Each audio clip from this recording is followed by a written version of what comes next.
vamos a pasar a un tema también muy, muy importante que vamos a dar inicio este día de hoy y no lo vamos a concluir el día de hoy. Mañana también estaremos abundando al respecto sobre esta acción de inconstitucionalidad que promovieron varios congresistas en la Suprema Corte de Justicia de la Nación de la Ley General en materia de humanidades, ciencias, tecnologías e innovación. Y nos están acompañando dos personalidades y les agradecemos muchísimo que hayan aceptado: el doctor Alejandro Rosillo Martínez, que es licenciado en Derecho por la Universidad Autónoma de San Luis Potosí, máster y doctor también en Derechos Humanos por la Universidad Carlos III de Madrid, y es profesor investigador también de la Universidad Autónoma de San Luis Potosí. Le damos la más cordial bienvenida y también nos está acompañando la doctora Carolina García Reyes. Ella es médica, es partera profesional, es activista y defensora del territorio y ha tenido un trabajo muy, muy importante en términos de esta resistencia y defensa del medio ambiente. Pues lo primero que quisiera preguntarle, doctor Rosillo, es si nos puede contextualizar con la audiencia, pues, ¿qué es esta ley de ciencia? Vamos a sintetizarla así: esta ley de ciencia, esta ley general de ciencia que se aprobó el sexenio pasado durante la administración del expresidente Andrés Manuel López Obrador y cuando estaba también al frente del CONACYT la doctora Álvarez Bulla. Si nos puede decir en qué consiste, cuál es el contenido y qué sería lo que estarían cuestionando estos congresistas, y luego ya pasamos al proyecto. Sí, mira, habría que poner un pequeño antecedente que fue que en el año 2019 se reforma el artículo tercero de la Constitución y se incluye el derecho humano a la ciencia, que de alguna forma ya estaba reconocido en instrumentos de derecho internacional de derechos humanos, pero México da un paso importante al ser, si no el primero, de los primeros países del mundo que lo lleva a su Constitución el derecho humano a la ciencia. Eso trae como consecuencia que empieza a discutirse la reforma a la ley de ciencia, que ya existía, pero que provenía de los tiempos de Fox, Calderón, y entonces se necesitaba dar un nuevo enfoque que estuviera más centrado en el cumplimiento al derecho humano a la ciencia. Se hicieron muchos foros, se discutió bastante y se llega, bueno, a la publicación de la ley. La minoría parlamentaria, tanto en diputados como en senadores, presentan la acción de inconstitucionalidad, que básicamente podríamos decir que lo que impugnan son dos cosas. Una formal, que es que impugnan que el procedimiento legislativo no se cumplió al pie de la letra como vienen los reglamentos del Poder Legislativo, y los planteamientos de fondo, ¿no? Y los planteamientos de fondo son básicamente que no respetan la igualdad porque hay una distinción entre el ámbito público y el ámbito privado, tanto en cuestiones del SNI, de financiamiento de proyectos, como del otorgamiento de becas, porque hay dicen, una restricción a la libertad de cátedra, tanto por un mandato que hay de políticas públicas que van a promover ciertos fines en la investigación o ciertos fines en los planes de estudios de posgrado, y dos conceptos más, que es una discusión sobre el carácter como digamos, la categoría de funcionario público del personal académico de los centros públicos de investigación que dependen de la Administración Federal, y una última disputa sobre, le llaman la militarización de la Junta de Gobierno de lo que era el CONACYT, que ahora es la CECITI, ¿no? Básicamente eso es lo que se impugna a través de esta acción de inconstitucionalidad, y que bueno, está ya el proyecto anunciado para discutir mañana en el Pleno de la Corte. Muchísimas gracias, doctor Alejandro Rosillo. Sí, nada más antes de pasar a la doctora Alejandra, si nos pudiera decir esta última parte de la Mm. militarización, en qué consiste, ¿no? Ya nos dice estos tres elementos centrales, pero esto último, ¿en qué? ¿En Ah, qué?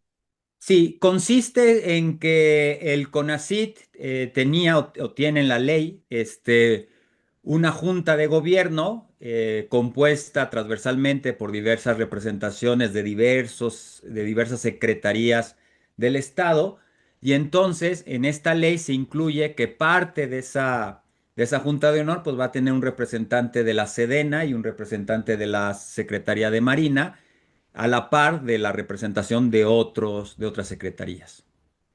Muchísimas gracias. Gracias, doctor Rosillo. Doctora Alejandra, hay un proyecto, entonces ya nos está diciendo ahorita que se va a discutir el día de mañana en la Suprema Corte de Justicia de la Nación. Es este proyecto que presenta la ministra ponente Sara Irene Herrerías Guerra. Y sobre eso también quisiéramos discutir con ustedes el contenido, ya nos está diciendo aquí, pero antes, ¿no? Antes de entrar a esto, que usted nos pudiera decir en este sentido que decía el doctor Rosillo del cumplimiento del derecho humano a la ciencia y bueno, es la aprobación de esta ley que se da el sexenio pasado, cómo se estaba viviendo y cómo se vive también en los territorios esta ley, ¿no? Cómo se ha bajado hasta estos espacios donde ustedes están también colaborando y donde están ustedes trabajando, cómo se ha vivido. Sí, hola, buenos días. Justo, ¿no? Desde nuestra experiencia en defensa del territorio, es muy importante el respaldo de las investigaciones, porque siempre está la retórica de gobierno de por qué dices que te está haciendo daño la industria, por qué dices que tienes muchos enfermos, por qué piensas que el medio ambiente está contaminado o que es una región de alta contaminación. Entonces, eso nos ha orillado a que tenemos que tener el respaldo de los investigadores para que ellos demuestren los tóxicos que hay en aire, los tóxicos que tenemos en agua o las enfermedades eh, por contaminación que hay en nuestra región. Es importante siempre, pues, trabajar en equipo, ¿no? Al trabajar en equipo, cuando los pueblos nos unimos, los investigadores nos respaldan a decir la verdad de lo que está ocurriendo en nuestros pueblos, el gobierno puede tener un diagnóstico real de nuestras comunidades y crear así planes de restauración, pero en base a los diagnósticos, ya sea de nuestra experiencia de vida o de los resultados de las investigaciones. ¿Por qué? Porque si no se toma en cuenta esto, o nos niegan el derecho a la ciencia, nos vienen y nos imponen planes de restauraciones erróneos, ¿no? Que te dicen, no, pues te vamos a mandar un parque de economía circular, cuando nuestra región ya no necesita ninguna otra empresa, porque está demostrado que estamos 4 veces más del ácido sulfídrico, porque estamos dióxido de azufre, porque estamos rebasados o que estamos 4 veces más de la media nacional en padecimientos por cáncer. Y entonces, ¿cómo el gobierno, en este caso el gobierno de México, dice, póngale una planta de pirólisis en el corazón de la región? Pues no, no, o sea, no están analizando lo que realmente tenemos. Entonces, cuando se tienen los resultados, cuando tienes la experiencia de la gente, el gobierno se tiene que acercar a nuestros pueblos para así crear un diagnóstico en conjunto y crear lo que realmente necesitamos como territorio y no crear proyectos, pues, que no te van a ayudar en realidad a nuestra crisis ambiental en la que vivimos. Al contrario, te van a empeorar. O se están desviando muchos recursos. Otro ejemplo sería, están poniendo tecnificación de riego aquí en el Valle del Mezquita, la región tolteca, donde solamente están encajonando lo que son todos los canales. Pero, ¿qué le estás haciendo a los tóxicos o a los aerosoles que vuelan por el calor de los canales que pasan en la zona urbana? ¿Qué le estás haciendo? ¿En qué diagnóstico te basaste? Y cuando ya los investigadores dicen, ¿sabes qué?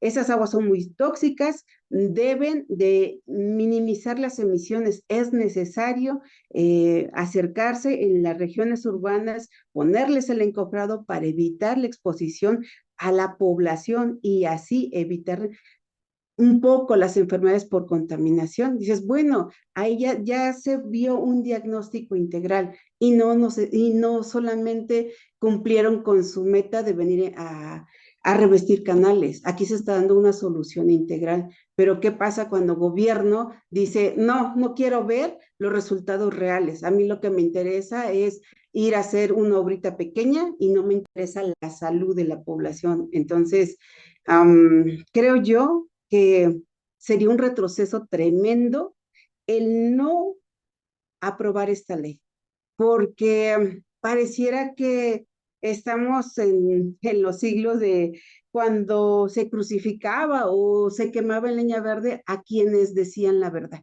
¿no? Porque ha habido casos de investigadores donde por decir la verdad que está ocurriendo aquí en el territorio de la región tolteca, pues les están dando una persecución y los quieren amenazar y les prohíben darnos resultados. Eso no es lo correcto. Entonces, lo correcto es, bueno, trabajemos juntos, hagamos ese diagnóstico integral por el derecho a la vida y el medio ambiente saludable y sobre todo por el derecho a la ciencia que tenemos todos los mexicanos. Gracias. No, al contrario, muchísimas gracias, doctora Carolina García Reyes. Doctora, ya ahorita regresamos a esto último que usted señala que nos parece también muy, muy importante. Pero vamos, también nos compartió un cuadrito y lo compartimos con la producción también, el doctor Rosillo, donde él es un cuadro esquemático del proyecto. Y aquí hay varios temas y puntos que nos parecen sumamente importantes y podemos desmenuzarlo, pero una es la parte de la igualdad, apoyo a investigadores del SNI. Y usted señala aquí, el proyecto considera que los artículos 34 y 41 son válidos, aunque privilegian al sector público, porque la medida se justifica por fines de política pública y no excluye totalmente al sector privado. Ese es uno de los temas que está aquí de debate y de fondo, la parte del sector público, pero también esta aparente exclusión del sector privado. Doctor Rosillo, ¿qué nos puede comentar y profundizar sobre este tema?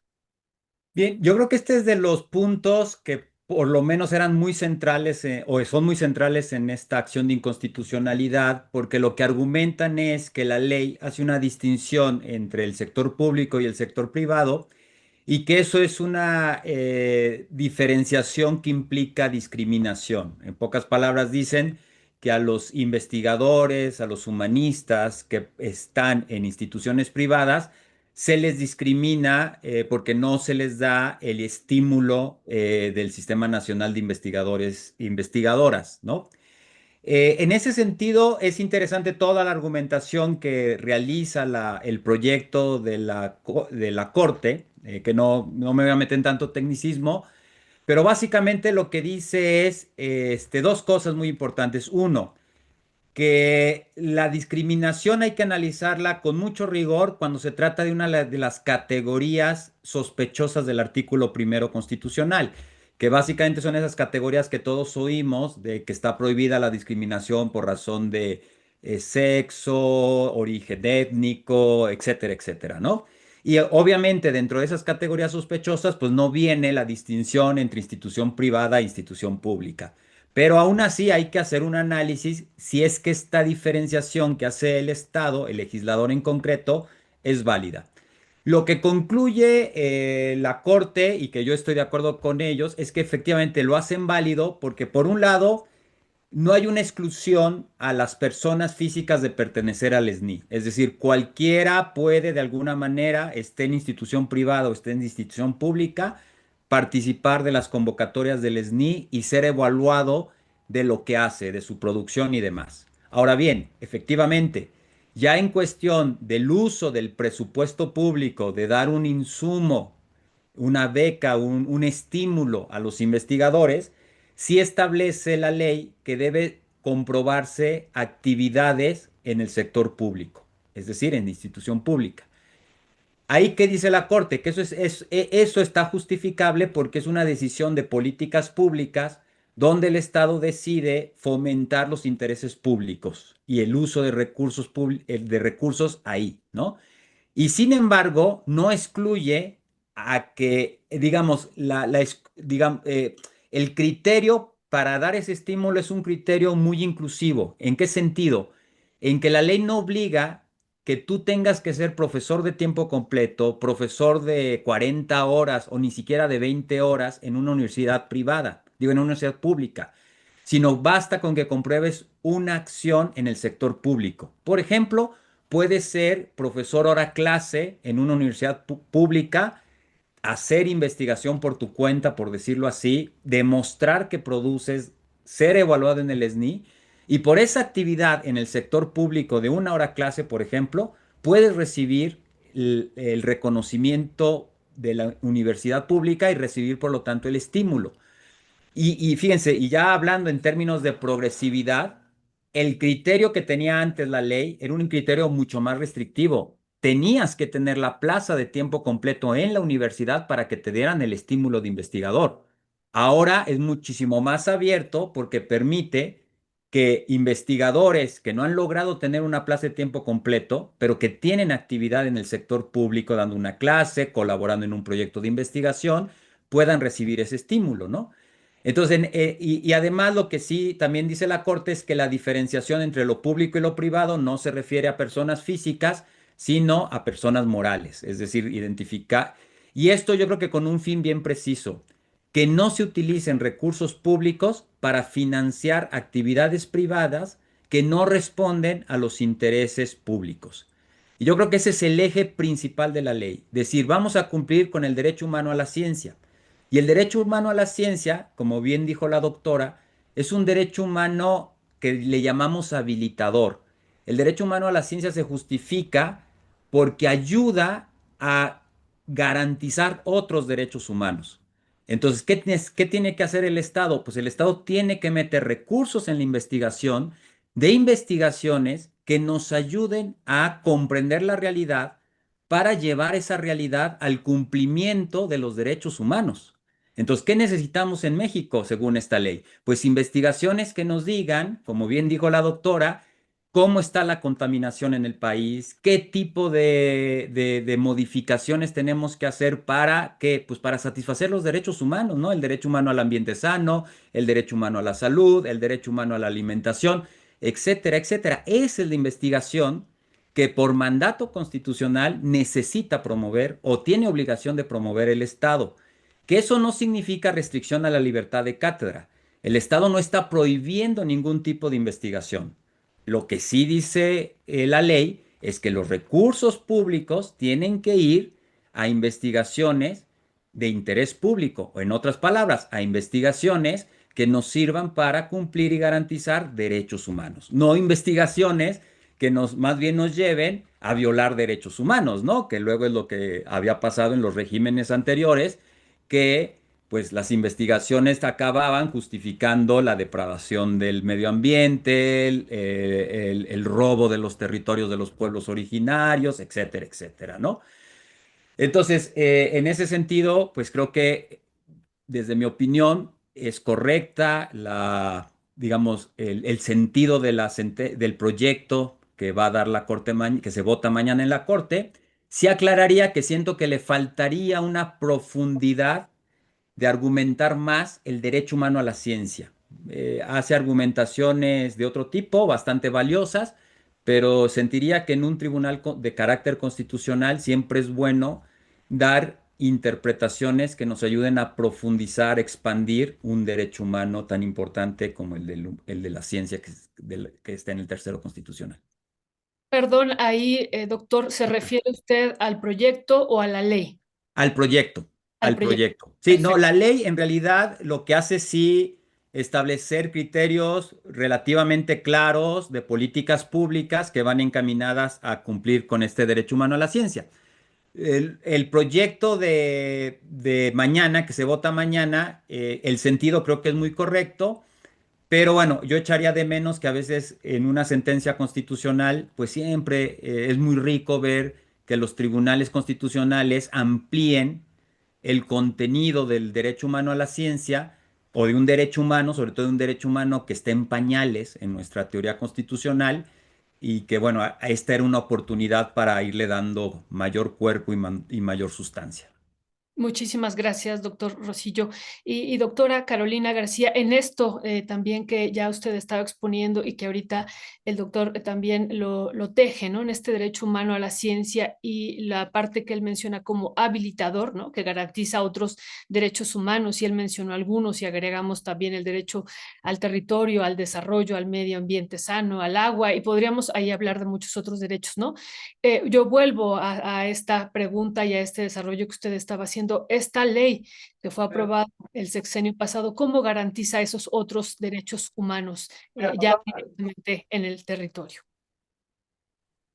Híjoles, bueno, mm, yo diría aquí,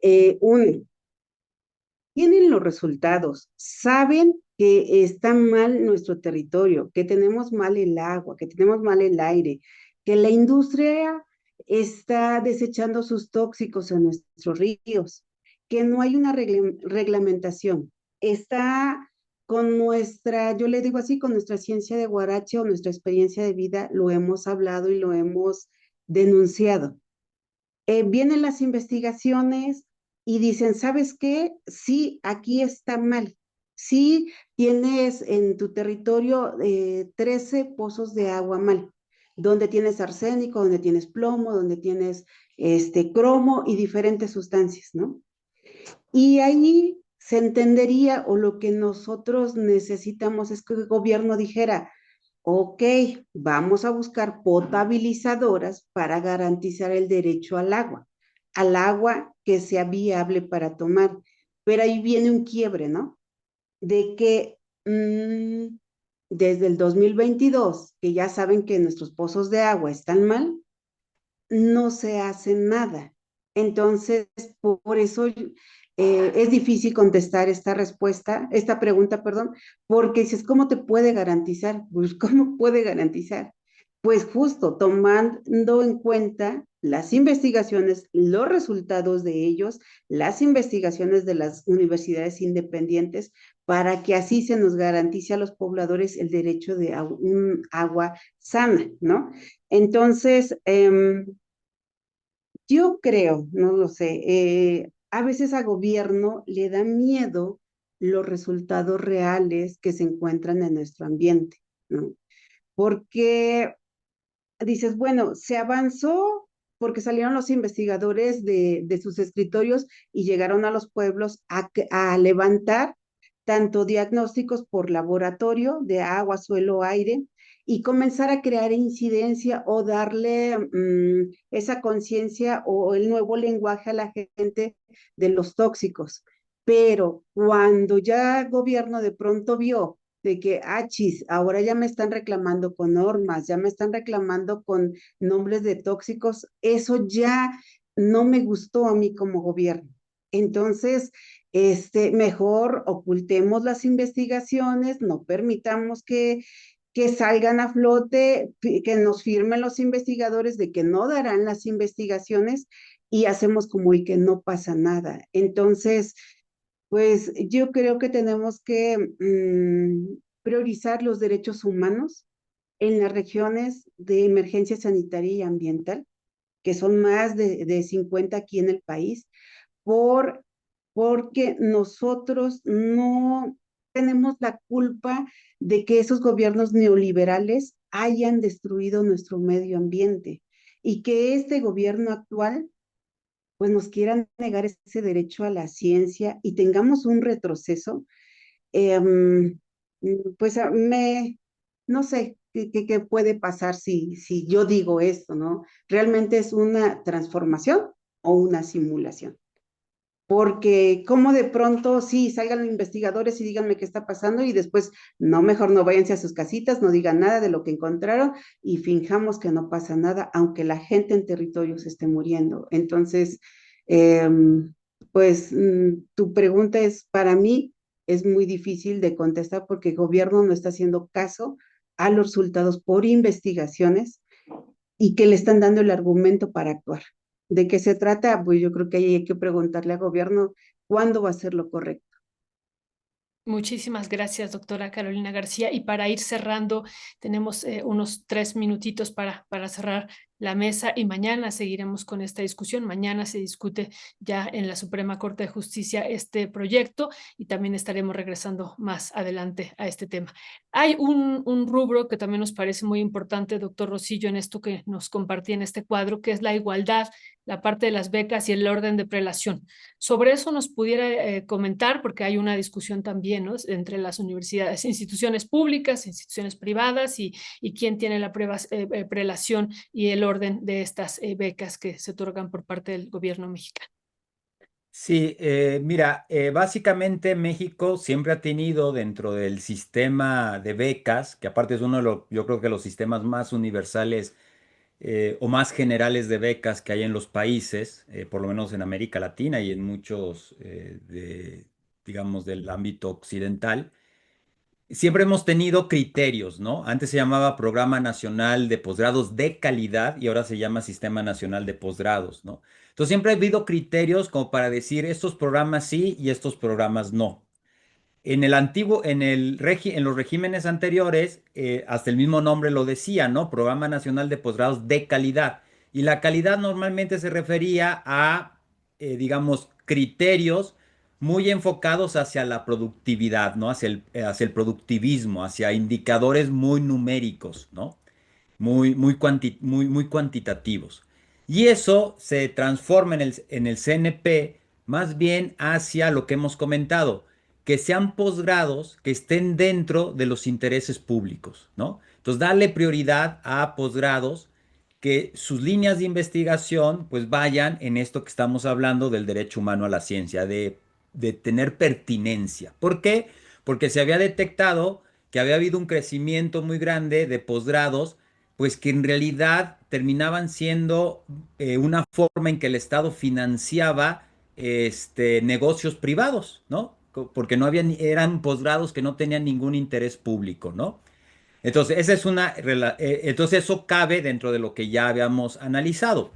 Y en el fondo, en realidad, el criterio fuerte de distinción de becas está en función del derecho humano a la educación en términos de gratuidad. Lo que hace el CNP es decir, sí, vamos a dar becas a todos, pero si las instituciones privadas quieren que sus estudiantes tengan beca, ellas se tienen que comprometer a no cobrarles colegiatura a los estudiantes. ¿Por qué? Porque es evitar hacer una triangulación muy tramposa, ¿no? Es decir, yo, institución privada, acepto estudiantes porque sé que el Estado les va a dar becas, pero luego yo esa beca que le llega al estudiante se la como a través de altas matrículas, ¿no? Entonces, al final, ¿qué es lo que pasa? Al final es que es un subsidio, por decirlo así, que hace el Estado a la educación privada. Entonces, ahora dice, no, bueno, sí vamos a dar becas, pero tú, universidad privada, si estás interesada en que tus estudiantes estén becados, que ese interés se muestre realmente. Y ese interés se muestra realmente comprometiéndote a que no les vas a cobrar matrícula, ¿no? ¿Para qué? Para que realmente esa beca sea para el estudiante y no, te digo, no sea una triangulación a las arcas de la universidad privada. Muchísimas gracias, doctor Rosillo. Y ahorita regresamos ya para despedirle, pero antes de despedirle, le agradecemos muchísimo a Pat Gutiérrez Otero. Se señala qué fuerte y valiosa la expresión de ciencia de Guarache, ¿no? Usted ha hecho referencia, doctora Carolina García, al respecto de esta ciencia de Guarache. Y bueno, en ese sentido, pues, ¿con qué cerraría y qué mensaje le estaría enviando a las ministras y a los ministros que el día de mañana van a discutir este proyecto en la Suprema Corte de Justicia? Em, bueno, yo creo que siempre la experiencia de vida nos marca y nos deja cicatrices para hacer algo en bienestar de las generaciones futuras. Y yo creo que los ministros necesitan enterarse de lo que ocurre en nuestros pueblos y sobre todo en las regiones de emergencia sanitaria y ambiental, que nos están matando porque las leyes no supervisan, no sancionan a los infractores, ¿no? Que estamos dejando que los neoliberales que algún día comenzaron a destruir el país, pues los dejemos avanzar a sus anchas, ¿no?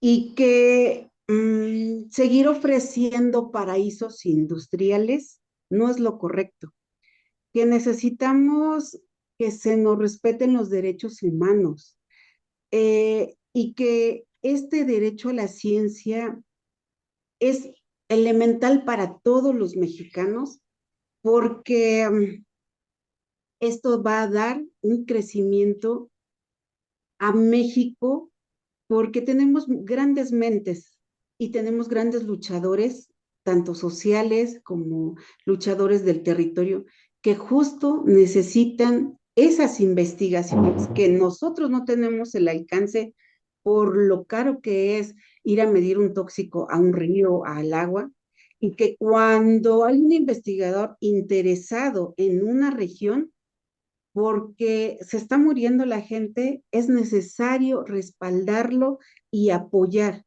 Eh, yo sé que a veces México lo que quiere es la gran noticia, ¿no? La gran noticia creando autos eléctricos, la gran noticia eh, chiquitas, logros para mí son chiquitos, pero creo que sería un orgullo de que México presuma que pudo rescatar una región de emergencia sanitaria y ambiental, que en verdad pudo sanear a Río Tula y Río Salado o Río Atoyac, como se está anunciando, y no solamente que están maquillando. Eso sería, yo creo que un logro, si no nacional, yo creo que sería un logro mundial, porque el no permitir que esos infractores que matan a nuestros ríos, sancionar a la industria, sea nacional, sea internacional, eso sería un ejemplo para todo el mundo de que se priorice el derecho a la vida y un medio ambiente saludable. Eso marcaría una gran diferencia entre los neoliberales y realmente la transformación de la que necesitamos. Y yo invito a toda la población de que hagamos más ciencia de Guarache, de que nos demos cuenta que nuestros vecinos, si se enferman de cáncer, si se enferman de insuficiencia renal, no es normal. No es normal y que hay alguien que nos está quitando el derecho de morir de viejos. Y ese alguien se está haciendo rico con nuestra salud y el gobierno lo está permitiendo. Pero cuando nos unimos todos los pueblos, eso va a cambiar, porque con el pueblo todo y sin el pueblo nada. Gracias. Muchísimas gracias a ambos. Gracias a doctor Alejandro Rosillo, máster y doctor en Derechos Humanos, y doctora Carolina García, activista y defensora del territorio. Estaremos pendientes de lo que vaya transcurriendo el día de mañana en la Suprema Corte y les agradecemos muchísimo por esta información que nos comparten. Linda tarde. Muchas gracias. Al contrario. Gracias, hasta luego. Hasta luego. Muchísimas gracias.